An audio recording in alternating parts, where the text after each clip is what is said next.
கிறிஸ்து இயேசுவுக்குள் எனக்கு மிகவும் பிரியமான அன்பு சகோதர சகோதரிகளே, ஆண்டவராகிய இயேசு கிறிஸ்துவின் நாமத்தில் உங்களுக்கு என் அன்பின் வாழ்த்துக்கள். கர்த்தருடைய பெரிதான கிருபையினால் இந்த வருடத்தின் 11 மாதங்களை நாம் நிறைவு செய்யவும், இறுதி மாதத்துக்குள் அடியெடுத்து வைக்கவும் நமக்கு கிருபை செய்த தெய்வாதி தேவனை நாம் துதித்து மகிமைப்படுத்துவோம். இந்த நாளிலும் பரலோகத்தின் தேவன் நமக்கு அவர் தருகிற ஜீவனுள்ள வார்த்தை யோவான் 1:9. உலகத்திலே வந்து எந்த மனுஷனையும் பிரகாசிப்பிக்கிற ஒளியே அந்த மெய்யான ஒளி. யார் அந்த மெய்யான ஒளி?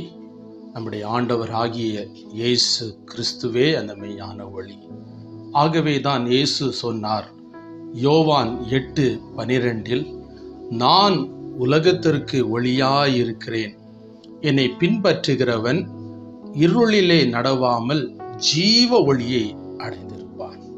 பிரியமான கர்த்தருடைய பிள்ளைகளே, தேவனுடைய வார்த்தையை கேட்டுக்கொண்டிருக்கிறவர்களே, நம்முடைய ஆண்டவர் அனைவருக்கும் ஒளியை கொடுக்கும்படியாக, அனைவரையும் தமது பிரகாசத்தினால் நிரப்பும்படியாக இந்த உலகத்திலே மெய்யான ஒளியாகிய இயேசு கிறிஸ்து இறங்கி வந்தார். தம்முடைய ஜீவனுள்ள ஒளியை நம்மேல் பிரகாசிப்பிக்கும்படியாக ஆண்டவராகிய இயேசு கிறிஸ்து இந்த உலகத்திலே இறங்கி வந்தார்.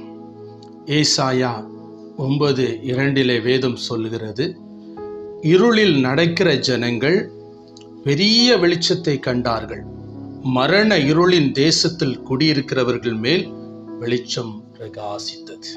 ஆம் பிரியமான தேவனுடைய பிள்ளைகளே, மரண இருளின் தேசத்தில் குடியிருக்கிறவர்கள் மேல் வெளிச்சம் பிரகாசித்தது.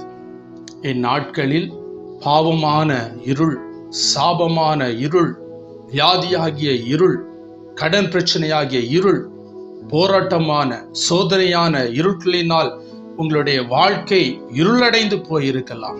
இன்று அப்படிப்பட்ட உங்களை பார்த்து, ஓ தேவாதி தேவன், மெய்யான ஒளியாகிய இயேசு கிறிஸ்து உங்கள் மேல் தம்முடைய ஜீவனுள்ள ஒளியை அனுப்பி உங்களை பிரகாசிப்பிக்க போகிறார். எதை குறித்தும் நீங்கள் கலங்க வேண்டாம், பயப்பட வேண்டாம்.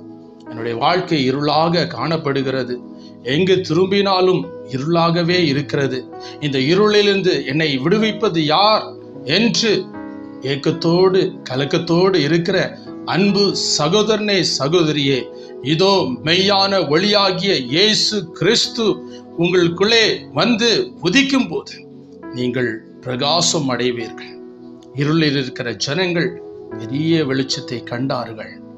மரண இருளில் குடியிருக்கிறவர் மேல் வெளிச்சம் பிரகாசித்தது என்று வேதம் சொல்லுகிறது. பயப்படாதீர்கள்.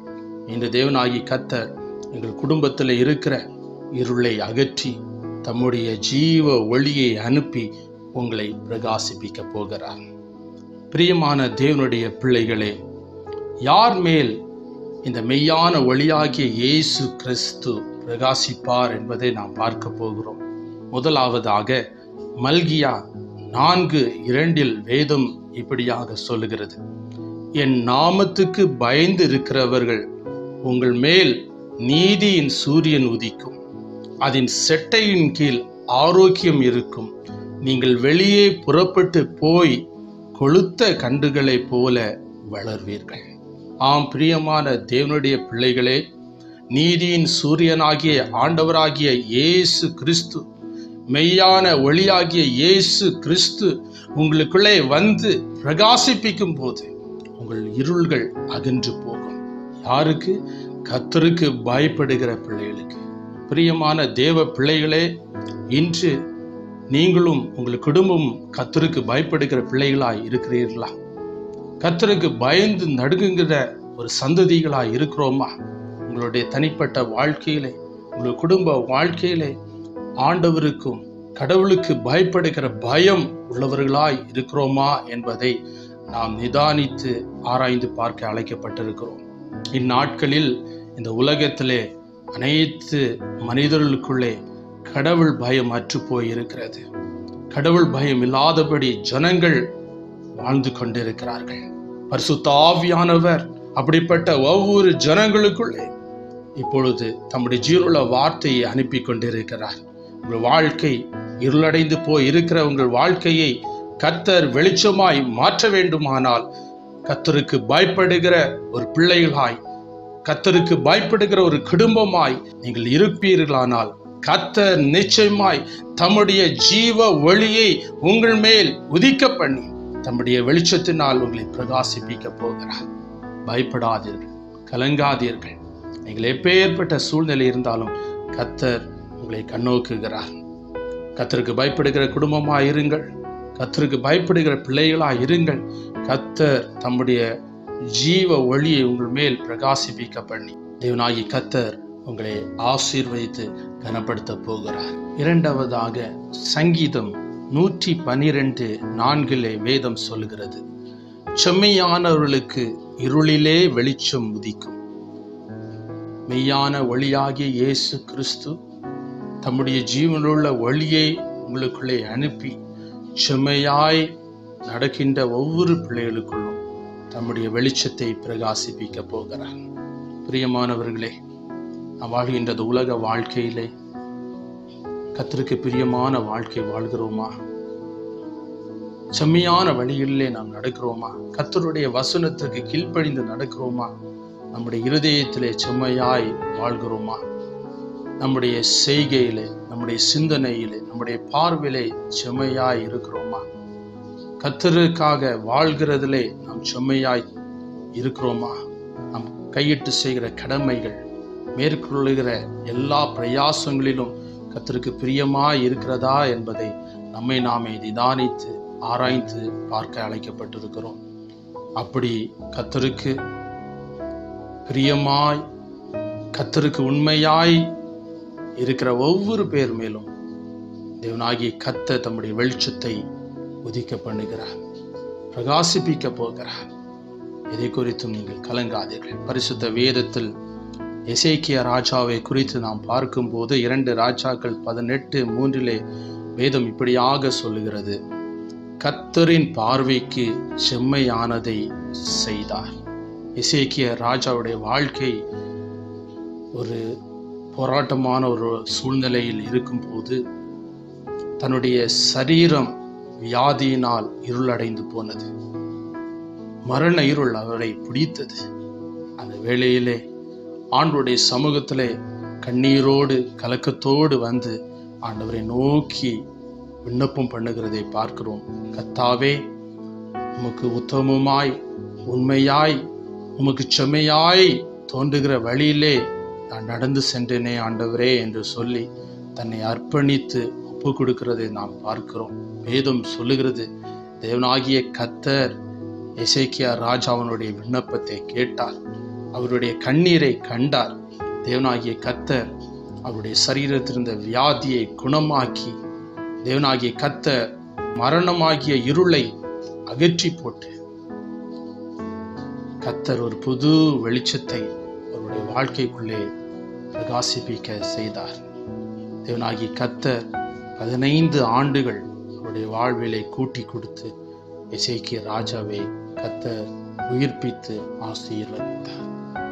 இன்றும் அதே தெய்வம் நம் மத்தியிலே மெய்யான ஒளியாகிய ஆண்டவராகிய இயேசு கிறிஸ்து ஜீவித்துக் கொண்டிருக்கிறார். உங்கள் வாழ்க்கையும் இருளடைந்து போன ஒரு வாழ்க்கையாக இருக்கிறதா? மனம் கலங்காதீர்கள், கர்த்தரை நோக்கி பாருங்கள். கர்த்தருக்கு பிரியமாய் நீங்கள் நடக்கும்போது தேவனாகிய கர்த்தர் தம்முடைய வெளிச்சத்தை உங்கள் மேல் உதிக்க பண்ணுவார். ஏசாயா 60:20 வேதம் சொல்லுகிறது, கர்த்தரே உனக்கு நித்திய வெளிச்சமாயிருப்பார். He is an eternal light. நம்முடைய ஆண்டவர் உங்களுக்கு நித்திய வெளிச்சமாயிருப்பார் என்று வேதம் சொல்லுகிறது. ஏசாயா 60:2 இப்படியாக வேதம் சொல்லுகிறது, இருள் பூமியையும் காரிருள் ஜனங்களையும் மூடும், ஆனாலும் உன்மேல் கர்த்தர் உதிப்பார். ஆம் பிரியமான தேவ ஜனமே, இருள் உங்களை மூடி இருக்கலாம், காரிருள் உங்கள் குடும்பத்தை சூழ்ந்து இருக்கலாம், ஆனால் கர்த்தராகிய தேவனுடைய வெளிச்சம் உங்கள் மேல் உதிக்கும். நீங்கள் எதை குறித்தும் கலங்க வேண்டாம். பிரியமான தேவ பிள்ளைகளே, இன்று நீங்கள் இப்படி சொல்லிக் கொண்டு இருக்கலாம், எங்கு பார்த்தாலும் என்னுடைய வாழ்க்கை இருளாக காணப்படுகிறது. பாவம் என்ற ஒரு இருள், சாபமாகிய இருள், வியாதியாகிய இருள், பிரச்சனையாகிய இருள், கடன் பிரச்சனையாகிய இருள் என் குடும்பத்தை ஆட்டி அலக்கழித்துக் கொண்டிருக்கிறது. இந்த இருளிலிருந்து என்னை விடுவிப்பது யார் என்று கலக்கத்தோடு இருக்கின்ற ஒவ்வொரு பேரையும் பார்த்து, உங்களை சிருஷ்டித்த, உங்களை உருவாக்கின மெய்யான ஒளியாகிய இயேசு கிறிஸ்து தம்முடைய ஜீவனுள்ள ஒளியை உங்கள் மேல் உதிக்க பண்ணி உங்களை பிரகாசம் அடைய செய்ய போகிறார். கலங்காதீர்கள், பயப்படாதீர்கள். பக்தன் தாவீது இப்படியாக விண்ணப்பம் பண்ணுகிறதை நாம் பார்க்க முடியும். சங்கீதம் 4:6 வேதம் சொல்லுகிறது, கர்த்தாவே உம்முடைய முகத்தின் ஒளியை எங்கள் மேல் பிரகாசிக்க பண்ணு. இன்று நீங்கள் எந்த சூழ்நிலையில் இருந்தாலும் பரவாயில்லை, நீங்கள் இருக்கின்ற இடங்களிலே கர்த்தருடைய பாதத்திலே முழங்கால் படியிட்டு, ஆண்டவரே உம்முடைய முகத்தின் ஒளியை எங்கள் மேல் பிரகாசிக்க பண்ணுங்க. இருள் எங்களை விட்டு அகன்று போகட்டும். உம்முடைய ஜீவ ஒளியை எங்கள் மேல் உதிக்க பண்ணி எங்களை பிரகாசம் அடைய செய்வீராக என்று நீங்கள் விண்ணப்பம் பண்ணுவீர்களானால், ஆண்டவர் உங்கள் வாழ்க்கையில் இருக்கிற இருளை அகற்றி தம்முடைய ஜீவ ஒளியை உங்கள் மேல் வீச செய்வார். பிரியமான தேவ பிள்ளைகளே, கர்த்தருக்கு பயப்படுகிற ஒரு பிள்ளைகளாய் உங்களை அர்ப்பணியுங்கள். கர்த்தருக்கு பிரியமாய் வாழும்படி உங்களை அர்ப்பணியுங்கள். செம்மையான வழிகளே நீங்கள் நடவுங்கள். தேவனாகி கர்த்தர் தம்முடைய ஜீவனுள்ள மகிமையுள்ள பிரசன்னத்தினால் உங்களை நிரப்புவார். இந்த மாதத்திலே ஆண்டவராகிய இயேசு கிறிஸ்துவின் பிறப்பு பண்டிகையை கொண்டாடும்படி நாம் ஆயத்தப்படுகிறோம். மெய்யான ஒளியாகிய இயேசு கிறிஸ்து இந்த உலகத்துக்கு வந்த நோக்கமே தம்முடைய ஜீவ ஒளியை உங்கள் மேல் பிரகாசிக்கும்படி, இருளில் இருக்கிற ஜனங்கள் பெரிய வெளிச்சத்தை கண்டு கொள்ளத்தக்கதாய் தேவன் இந்த உலகத்துக்கு இறங்கி வந்தார். இந்த கிறிஸ்மஸ் பண்டிகை நாட்களில் அர்த்தமுள்ள ஒரு கிறிஸ்மஸ் பண்டிகை கொண்டாடும்படி நம்மை அர்ப்பணிப்போம். தேவனாகிய கர்த்தர் தம்முடைய மகிமையின் பிரசன்னத்தினால், தம்முடைய ஜீவனுள்ள வல்லமையின் மகிமையின் ஒளியினால் உங்களை பிரகாசிப்பிக்க போகிறார். உங்கள் குடும்பம் பிரகாசம் அடையும். உங்கள் சந்ததிகள் பிரகாசம் அடைந்து வாழ்வார்கள். உங்கள் இருள்கள் அகன்று போகும். தேவனாகிய கர்த்தர் பெரிய காரியங்களை உங்களுக்கு செய்வார்.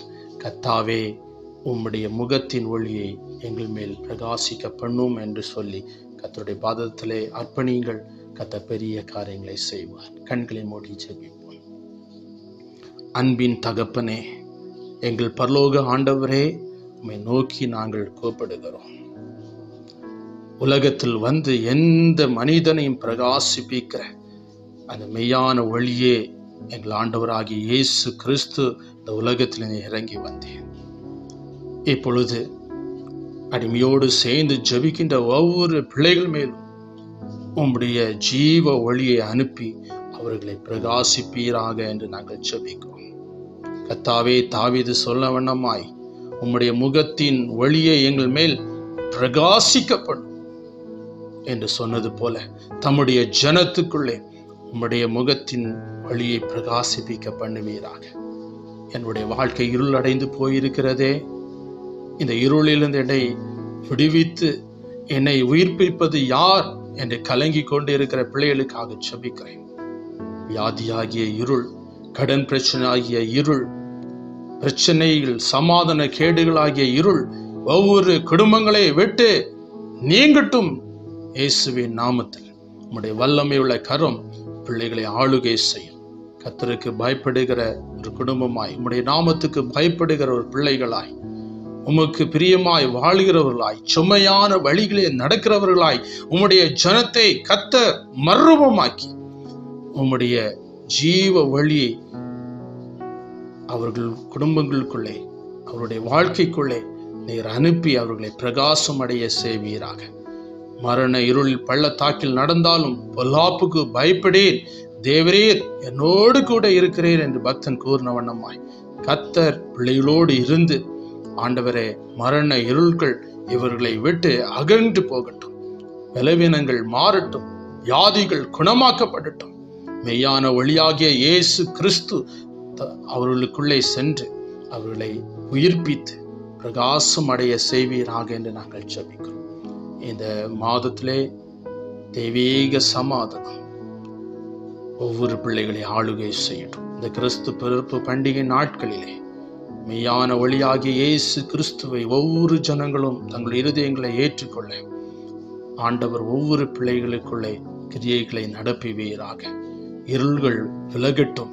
ஜீவ ஒளியை ஒவ்வொரு ஜனத்துக்குள் அனுப்பி அவர்களை உயிர்ப்பித்து பிரகாசம் அடைய செய்யும். ஒப்பு கொடுக்கிறோம், தாழ்த்துக்கிறோம். இயேசு கிறிஸ்துவின் நாமத்தில் ஜெபிக்கிறோம் பிதாவே. ஆமேன், ஆமேன். பிரியமானவர்களே, நம்முடைய மெய்யான வழியாகிய இயேசு கிறிஸ்து உங்கள் குடும்பங்களிலே வந்து அவருடைய ஜீவனுள்ள ஒளியை அனுப்பி உங்களை பிரகாசம் அடைய செய்வார். தேவ கிருபை, தேவ சமாதானம் உங்களோடு இருப்பதாக. ஆமேன்.